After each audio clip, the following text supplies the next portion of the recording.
Councilmember Boger, Councilmember Greenlee, Here. Councilmember McDaniel, Here. Councilmember Shoemaker, Here. Councilmember Corsi, Councilmember Wagner, Here. Councilmember Lindsay, and Councilmember Boger. Here. Councilmember Lindsay and Corsi let us know that they would not be in attendance this evening, or I believe for either meeting. With that, our first item are public comments. Anyone from the public that would like to address the council before we get started? Okay, I do want to make, yes, Larry, go ahead. Come on up to the microphone if you will. My name's Larry White, 2327 North O Street. I just wanted to comment, and I think it's going to be the subject tonight, I hope, we're on the marijuana sunset provision. And I'm for keeping it in line with the federal laws so that we're not making any law that's conflicting with federal law. I think we should comply with federal law. It's encouraged. I don't think we should be picking which laws we're going to obey and which laws we're not. And I don't think we should be sending that message to other people in the community either. That's my comment. If it ever becomes federal law that it's okay to sell and manufacture or produce marijuana, then it's okay with me. Thank you, Larry. Anyone else that would like to address council? Come on up. Good evening, how are you? Good, how are you? Good. Hello, my name is Bobby Saberi, 477 South 28th Street, Washougal, Washington, business owner, current resident of Portland, Oregon. Family's been here since 1980. Again, regarding the marijuana sunshine provision, I would state that when considering this, the effects are greater than just one retail facility. This is regarding production and processing. It has a tremendous amount of blue-collar jobs that are very needed in this town, and I would like everybody to consider the wider range of what you do not see that takes place behind the scenes when going through this thought process. That would be it. Thank you, Bobby. Okay, moving into the agenda itself, I do want to make sure and point out for council members who have not met him, Ken Woodrich is here, who we are asking for confirmation as our new city attorney. So we'll have that item on the agenda in a little while, but if there are questions or anything that council has, certainly be prepared because Ken's here to answer them as well. With that, going into the first item under new business, utility surplus items. Shannon, good welcome. Thank you, Mayor and Council. Shannon Olson from Public Works. I just have a very quick, brief presentation in regards to our asset surplus.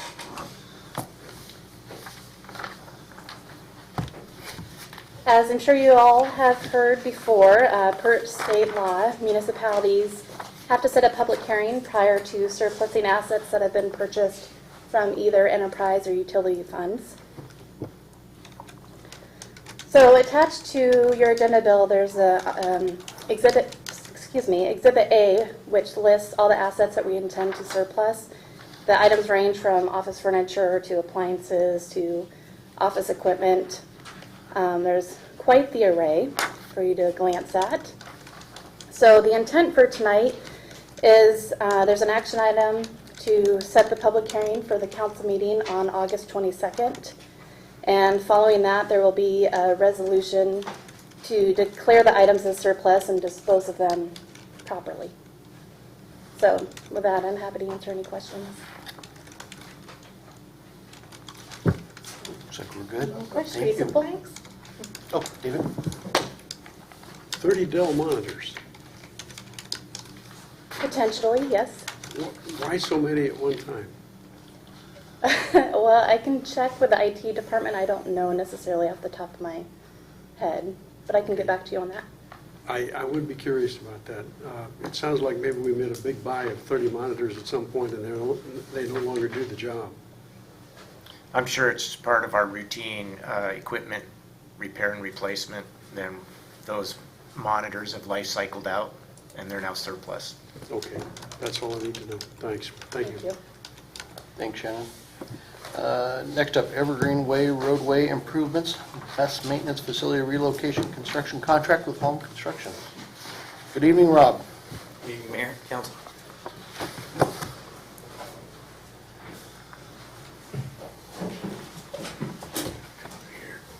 Get out of it, I think. There it is. Yeah, but don't try to project this presentation. Doesn't do it for some reason.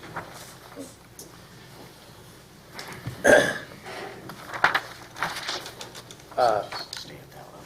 Get the slides. Oh, okay. So, as you're aware, the school district has passed a bond. You think you're all aware, you've seen the work that's going on out there at Evergreen Way where they're building their new bus facility. There's a interlocal agreement between the city and Washougal School District for frontage improvements along that stretch of road, about a little over 1,000 feet. That includes, partially because we have ball fields on the site, and so we're sharing trips between both the ball fields and the administration and bus facility. So they're currently expanding their site. We use the site for baseball fields. As part of this agreement, any costs associated with those frontage improvements will be split 50-50, and that was based on a traffic analysis done by a traffic engineer that we both looked at and agreed upon. If you originally, for some of you might recall that the site was going to be a school, and that was going to have a much higher traffic generation. With the bus facility, it's much lower, so it's an equal split with traffic. So you can see this is the area of the frontage improvements. You can see the ball fields there on the left, the existing admin building that's been there for many years, and then the bus facility expansion that'll be able to pull up a drawing here shortly. So we're doing some widening. Our actual street section for this calls for a 3-lane section. We've done a road modification, and both parties agreed that it probably made sense to put a left turn lane into the site because of the amount of traffic and the buses that would be queuing there. We're doing sidewalks and bike lanes on the north side of the road and some drainage improvements on both sides of the road. And here you can see a site, the site plan for the bus facility. Larger area off to the east is there where the buses will park, and the area just north of the ball field there is a parking lot that's going to be a shared facility between the ball fields and the city of Washougal. And that cost will be split 50-50 in my next slide you'll see. So the frontage improvements will extend from 45th Street east to the east property line of the district property. The site improvements include a new parking lot, $50,000 will be shared by the district and the city, 50-50. I haven't received costs, but I've got a verbal from the school district on that $50,000 cost at this point. The total construction cost from Halme was $825,793 for the frontage improvements. The north side of the road, $529,674.50. That's going to be split 50-50 with the school district. The south side total, which the city is picking up fully, some widening drainage improvements, that's $296,118.50.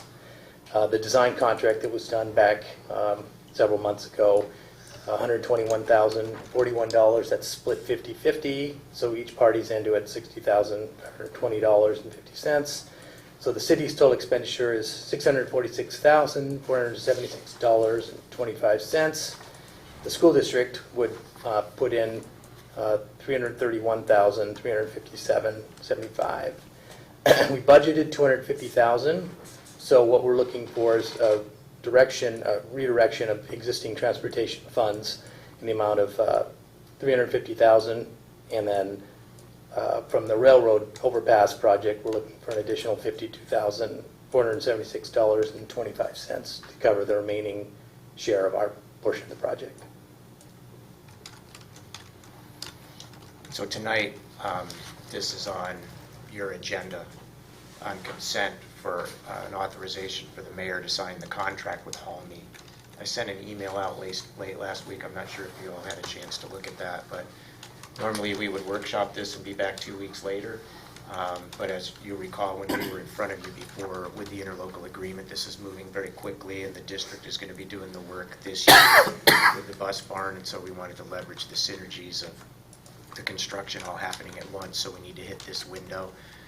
And so we're asking your indulgence to do this item on the same night. No additional appropriation is necessary. You appropriated quite a bit of expenditures in the Transportation Capital Fund. However, this time last year when we were doing the budget, we still had the railroad overpass on the queue. Obviously, that changed late in the year and into the session, and so that gives us the ability to redirect a little piece of about $50,000. No action is necessary on your behalf when you authorize this contract. It's just to let you know that's how this is going to get paid for. The $350 that's shown there, we do that almost every budget year because we don't know what opportunities are going to come up, and this opportunity for partnership came up after we'd already kind of developed the budget. And so here's one of those opportunities now, and you already authorized and the city has already entered into an interlocal agreement with the district to do this project, so we're already committed to this project. Last time we were talking to you, I think we mentioned that we weren't sure what the engineer's estimate was going to be and how much this was going to cost, but it was going to be, our share was going to be more than $250 because the scope of the project increased. We had very, very preliminary estimates last year. The engineer's estimate was actually $1 million for this, and the bid came in at $8.25, so we were really pleased by that, and the district was pleased by that as well, as you can imagine. So tonight, on consent, authorization for the mayor to sign the contract with Halmy, and then this project's going to be off and running. Michelle? So the 350, is that state money then? It's or- our money. Oh, it is our money? Yep, it's in our Transportation Capital Facilities Fund. It's a Okay. fund that's been around for about 5 or 6 years. We seeded that with about $750,000 several years ago. And then we do receipt revenue into that fund from traffic impact fees and from grants, and then we expend out for transportation projects out of that fund. So I get your question. Sometimes we are kind of doing a one-to-one tracking between grant revenue in and expenditures out. However, this is not one of those cases. You like to appropriate some funds so that we're able to leverage grants or to accomplish projects that are important. This one's on our facilities plan and really important project. What's left in it after the 350 is gone? The ending fund balance will still be pretty sizable. In fact, there was a $1 million appropriation that was made in 2016 for 27th and Index, but that's not going to happen this year. Some of that was offset by grant revenue, so it doesn't drain the fund, but it's not an insignificant expenditure, but it's better than we thought. Thank you. Paul? Have we heard any rumors that are open to the public as to what's going to happen to the existing facility? I haven't heard anything. I don't know if Mitch has anything. Existing bus barn? Yeah. For direct conversations whether they were going to surplus it, but I haven't heard any more. Don't know what I was just thinking, boy, it sure will help the traffic flow on East Street to have that go away. Yeah, particularly at those certain hours, a lot of buses in and out of there. Exactly. Something else will come in and potentially be, have traffic impacts, but it'll be different. But it isn't going to be lines of buses. We hope something really nice goes there. Other questions? Okay, so this one's on consent for It's this on one. consent for this evening. Thank you, Rob. Yep. Item C, sunset provisions on our marijuana.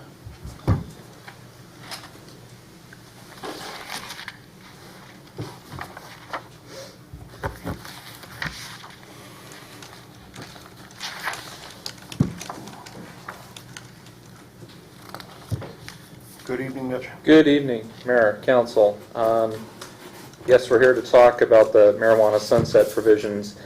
The end of last year at the Community Development Committee, we had a discussion about how to move these changes forward. We talked about the sunset provisions coming up, and it was decided there that we should probably look at having the sunset provisions stricken, basically prohibiting the uses indefinitely. We discussed that brought that up at a council workshop and kind of got head nods around the room to bring that forward. So that's been the code changes that we have initiated to this point.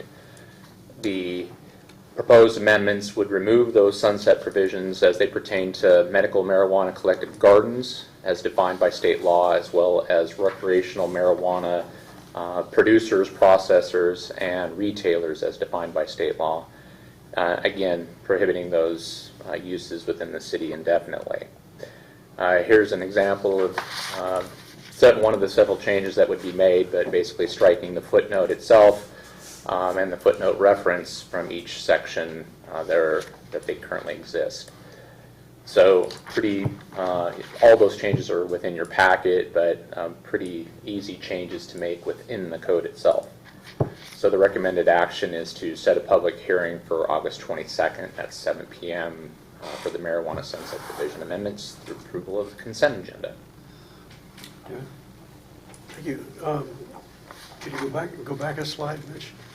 I wasn't clear what the three abbreviations CV, CC, and CH were standing for. Convenience commercial, community commercial, and highway commercial. That's just our commercial zoning designation. Got it. Thank you. Brent? Just to be clear, I'm not going to support deleting the sunset provisions. I just sense that that's what the majority of the council wants to do. I didn't acquiesce in that, but I'm not going to make this more painful than it needs to be. You're a good libertarian. Classical liberal. Any other questions for Mitch? Basically, all we're doing tonight is setting the public hearing, so we'll be back to us in 2 weeks. Okay. Okay. Following that with single-family residential impact fee deferrals. Yes, another code amendment in front of you. In 2010, we as a council, some of you, adopted the impact fee deferral program. And at that time, we deferred all impact fees except for schools, because we went to the schools didn't want to defer the impact fees. That program was set for a trial period for 3 years, although we did change all the code sections with the exception of the school to reference this impact fee deferral program. I'll note that no one utilized that program when we had it. But last year, the state legislature amended RCW 8202-050, requiring municipalities to have an impact fee deferral program for all impact fees. It did give us the ability to decide when. It was determined that the best for us would be final inspection, and we did. I did send this specifically to both of the school districts related to that, just letting them know. I did hear back from Heidi Rosenberg with Camus, their facilities director, who understands the law and appreciates the timing of when we're doing it at final inspection, trying to be as close as we can to actual occupancy of the residents. So the proposed amendment would add language to define the impact fee deferral program within 1545, which is our school impact fee section. It would also make reference to the impact fee deferral program consistent with the other impact fee deferral program citations that we have related to transportation, fire, parks, transportation, fire, and parks, yeah. And so this is also, it was a resolution. You adopted the impact fee deferral program by resolution. So what will be in front of you at the hearing will be the code change, which is 1545, but then also there will be a resolution. So there'll be an ordinance and a resolution to update the impact fee deferral program.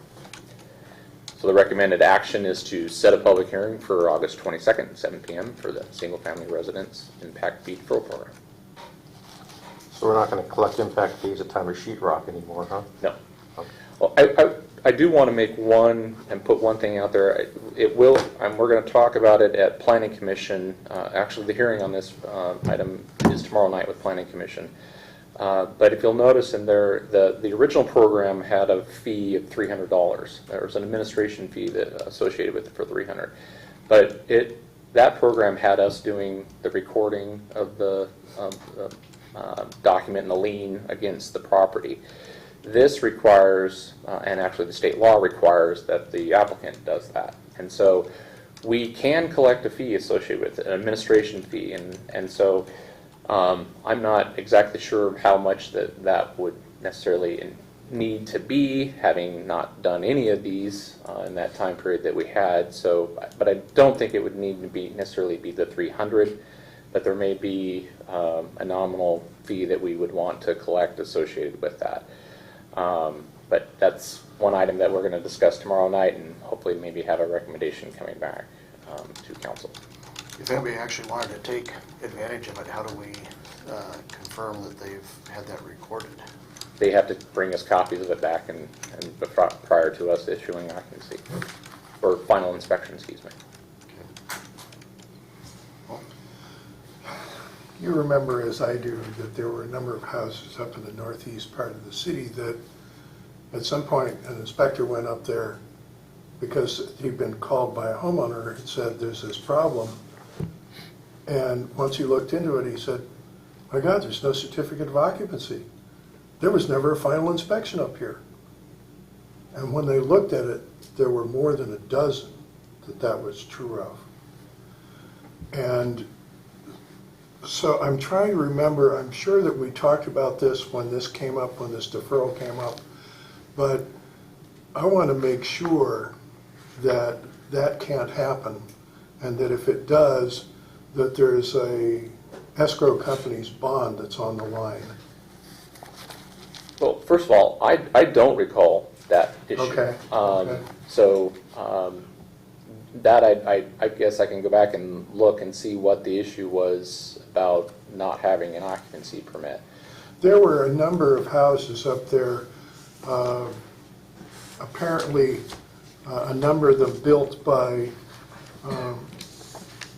people who have returned to Russia. And so there was no one to chase. Mitch, I can give you a name to go with that afterwards. Okay. Jennifer? I have a procedural question regarding the state, the change in the state law. Now, is this change just for municipalities that have in place an impact fee deferral program? Because not all. No, it's for everybody. So every- Yeah, there actually is a section in the new section that says if you had an impact fee deferral program prior to April 1, you could just basically continue that if it deferred all impact fees. We didn't defer all impact fees, so we had to come in line with this one. Right, but if we had not had this impact fee deferral program in place, We- because it was a trial Yeah, period. it would be totally new, and we'd have to be putting this in place right now. Yep.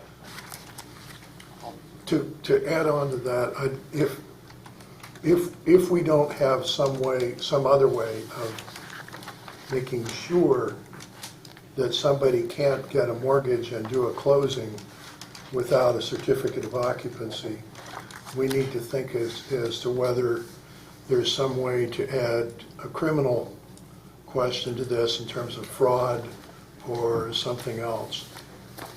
Because to sell houses like that without a final inspection and a certificate of occupancy, that's public safety at its fine point. I know when my mom moved up here, there was several houses we looked at that did not have certificates of occupancy, or actually had forged kind of ones that weren't legit. So, yeah, Wow. you might never get them. Yeah. Okay. The only way they knew is because the inspector had been there on previous times, and they had put, yeah. Yeah, when I heard these stories, I was frankly flabbergasted that some realtors didn't lose their licenses and some escrow companies didn't pay some big bond settlements. That should be caught fairly easily through GIS, shouldn't it? A C of O? Yeah. Michelle, Those aren't on would you GIS? pass that down to Mitch? I don't know if the county's putting that information into the GIS. You know, there's a lag. Yeah, I'm just going to assume this was before my time, It was. but it was a very, very busy time. We'll have to, everyone involved may not be able to answer the questions about Yeah. exactly how it happened, but, now what happens is people request inspections, our inspector's on top of all the buildings, but there's many of them, and, we can run reports from time to time if we get a feel that a house is getting occupied where we haven't Done the final. done the final. I would imagine at the time that this happened, there was so much going on that they were barely keeping up with inspections. Wouldn't a lender be concerned about that? Well, that was the point. That was, Yeah, council the lender, apparently, it was not part of the escrow instructions from either the lender or the realtor, which in my case, in my thinking is that's a serious breach on their part. But in the absence of that, of those escrow instructions, the escrow agent was not compelled. You usually won't close your construction loan until they've gone out and been satisfied, and every underwriting department and different lenders, if it's their money, has their own standards for that, but absolutely, you would think. I had to have a C of O in order to close my construction loan. Mitch Hammondtree was one of the people who was caught in that.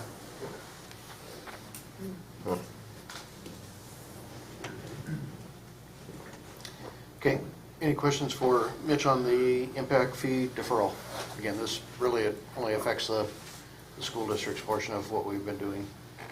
And I would suggest even if nobody has availed themselves of it, you still leave it in there. Yep. Yeah, we have no choice. We have to, It's yeah. mandated now. Well, that's true now. Right. We typically, as a family of cities, oppose these types of mandates because we like local control and we like to decide our own stuff. And this council in the past had decided to try an impact fee deferral program, but we deferred, no pun intended, we deferred to our friends at the school district who didn't want to do that. This has come up perennially for almost as long as I can remember, from various interests in the legislature, and slowly but surely it got more and more traction until eventually it was just inevitable that it would pass and it would be mandated, so now we have it. We may begin to see more folks take advantage of it, and it just puts us in a collections mode, more paperwork. Are impact fees a statutory lien on the property?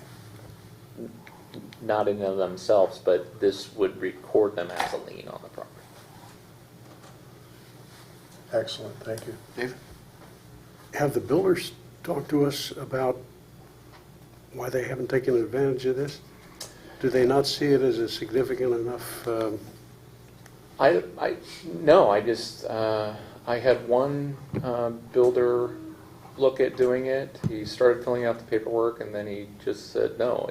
I think inevitably what happened is that when they were getting their construction loans, the bank required that all of that money be done and upfront, and so it was just done, and they didn't have any need to. And so I don't know if... Well, I can tell you the comments that, because Vancouver is actually doing theirs next week, and the comments that the development community has given to Vancouver is that the only benefit for this for a developer is cash flow. And it really makes no difference to their cash flow unless you wait till the closing of the sale of the house. So, and that's an option. We could wait that long. But some of our other stakeholders, I don't think would like that. In the downturn, like the one we just experienced, that could be a while. Mm-hmm. And the builder could go broke in the meanwhile, which would leave us hanging. Well, we'd have a lien on the property. Yeah. And it does require us to it does require us, if they foreclose, that we have to start foreclosure if that happens within 45 days, I believe, in order to go after the school district's money particularly, and if we don't, then the school district themselves can go after that through foreclosure. Yeah, we don't have to, it's just Yeah. that if we don't, the school The school district is going district to can do do it. it, yeah. Okay. And this is applicable to all types of construction. It's not just, This is single family. state law is just single family. State law is just single family residential, We right? do it for, Yeah, and that is the thing. I have left in the language that we have for commercial, that we have C of O for commercial projects. Again, no one's taken advantage of that in that time period either. which that one interests me a little bit. It's more interesting to me that that hasn't been leveraged, because sometimes those amounts are a little bit higher. I would imagine if we had a really high impact fee commercial project, that they might consider doing it, but maybe it's just not worth the hassle, because ultimately they have to pay it anyway. So it might just be worth doing That's it my upfront. impression, yeah. Yeah. I didn't do it when we did our residence, primarily because I just didn't want to deal with it, Okay, any other questions? Thanks, Mitch. Moving on, David, legal service agreements for city attorney and city prosecutors. You want to come up and join us, Ken? Here? Anywhere you'd There's like. Great. Checks to see, it's the hot spot. Feels pretty warm. We warmed it up for you. Well, as the mayor already did, but I'd like to take the opportunity to introduce Ken Woodrich. Ken is, See you again, please. has met Brent. Brent was part of our process, but also this evening on consent, there are 2 legal services agreements for your consideration. One is for our general city attorney services, and the second is for city prosecutor and assistant city attorney services. And Ken is, whom the mayor is appointing and is seeking confirmation of that appointment this evening, as well as authorization to enter into the legal services agreement. So just by way of background, I think you know all of this, but just to clarify everything, Don English, on behalf of the firm English and Marshall, gave us contractual notice that they would be terminating their agreement with the city. This was several months ago, and we were very grateful for the advanced lead time that Don provided us. He provided us well in advance of what was required in the contract, and we would have expected nothing other than that from Don. So greatly appreciated. It gave us an opportunity to undertake a very solid, thorough, scrutinous process to solicit proposals for legal services, and to get that wrapped up without feeling rushed or without hurrying until right at the end with respect to bringing an attorney on board and having them on board in time for September 1, at which time Don will, and English Marshall will no longer be providing services. So we solicited proposals. We received a number of different proposals for different parts and pieces of what we were providing. We screened those proposals, and then for city attorney we did interviews, and that panel consisted of all of the department heads except for one, and also included the mayor, myself, and Councilman Boger, who we included because this is his profession, and we thought that that was a great liaison into this process for the council. And at the end of that, there were a couple of individuals that were at the top of our consideration, and did some reference checking. Very, very difficult decision, actually. It's nice to know that there are qualified attorneys out in the community, your colleagues, and at the end of that process, the recommendation and then the mayor's appointment was for Ken to provide services as our city attorney. And so there's a contract in your packet that was reviewed by our current city attorney that provides for all of the details of the provision of that service. It's a little bit different than our current one. The retainer on our current one is about $3,300 or $3,250, and then there's an hourly rate after that. And there's some things that are included within that.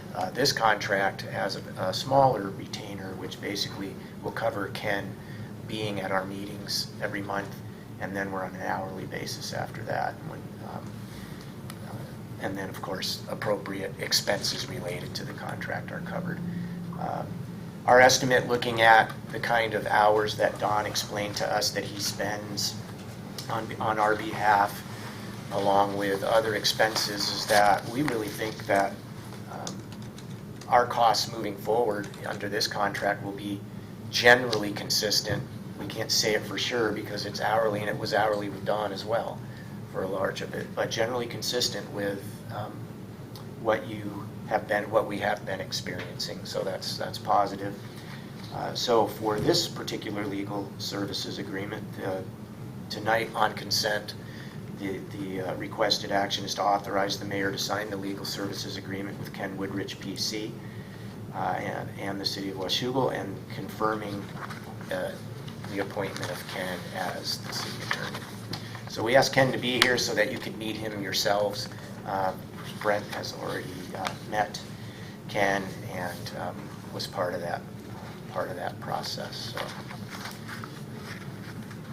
I'll say I did not know Ken before the interview, but I was very impressed with him. I think we have an outstanding choice, and there were some other candidates who were also very good. I was pleasantly surprised when we had the high-quality candidates, because I was afraid we were going to have to retain a municipal law firm from Seattle or someplace that would have to come down and cover that, and that would get very expensive. So I think this is all working out very well for us, so I'm pleased to have him on board. I forgot to mention just a little background. Ken's has a wealth of experience in municipal legal service provision, primarily in Skamania County, working with the city of North Bonneville, the city of Stevenson, the city of White Salmon. That's Klickitat, but yeah. That's Klickitat, Right. that one is. Yes. Yeah. And the port of Skamania County, as well as Skamania County PUD. So he's worked with ports, he's worked with cities, and he's worked with utility providers. And so that works great for our portfolio, because we've obviously utility purveyors, not electricity, but it's very similar. You purvey your product and you charge rates, and you have rate payers and all of those issues. So it's that wealth of experience, and then his professionalism that we commend to you tonight. Questions? I'm ready for any questions. I guess in big shoes to fill. Don's been here for how long? 20-something years? Yeah, the firm 30, 32, Yeah. somewhere in And there. it's an honor to follow somebody with that kind of experience and tenure with a city like this. Obviously, there'll be a learning curve. I have to know the issues that are before the city, but as far as the municipal law part of it, I've got a good base and can draw from that very readily. Also, I think I benefit from having been in the business long enough. I've got a great contact list, and as Brent knows, that's invaluable in the world of municipal law, knowing the people to call for questions and for just brainstorming. But this will be I'm very excited about this, and I thank you very much for your faith in me. I will do my best not to let you down. I will work hard for the city, and I have the five other municipal clients. They have varying degrees of demand, on me. But I don't fear the ability to manage another client such as Washougal. It's municipal law is a thing that the work can come in waves, but I've developed an efficiency in my system that I think I don't fear getting overworked, but if something happens, I would put Washougal on the top of the clients I'd want to hang on to, partly because my wife and I just relocated to Vancouver, so the proximity is great. It's a little harder to get up to White Salmon, but I certainly appreciate having this proximity, and should be an interesting relationship. I'm looking forward to it very much.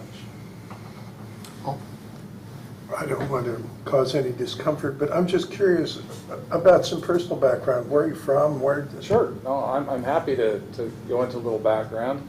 I was born and raised in Eugene. My father was a circuit judge in Eugene. He just passed away a couple of months ago, but he served as a municipal or a circuit court judge, which is their general trial court in Oregon, for many years, 20-something years, and I started my practice in Eugene. Excuse me, Huskies, but I'm a Duck. We're going to have to get along there, Mayor. But I graduated from University of Oregon and started practice in 1983. And in 1990, I took the Washington bar exam. And the tail wagged the dog, and I pretty much ended up in doing Washington practice. All but a very small bit of my practice is in Washington now. I do represent some shopping malls in Oregon, but that's it. And I'm not taking any private clients anymore. Government and occasional mall work, and that's it. I'm really pleased. I really enjoy my practice. Thank you. Any other questions? Okay. So we've got Ken's contract and then Scott's both.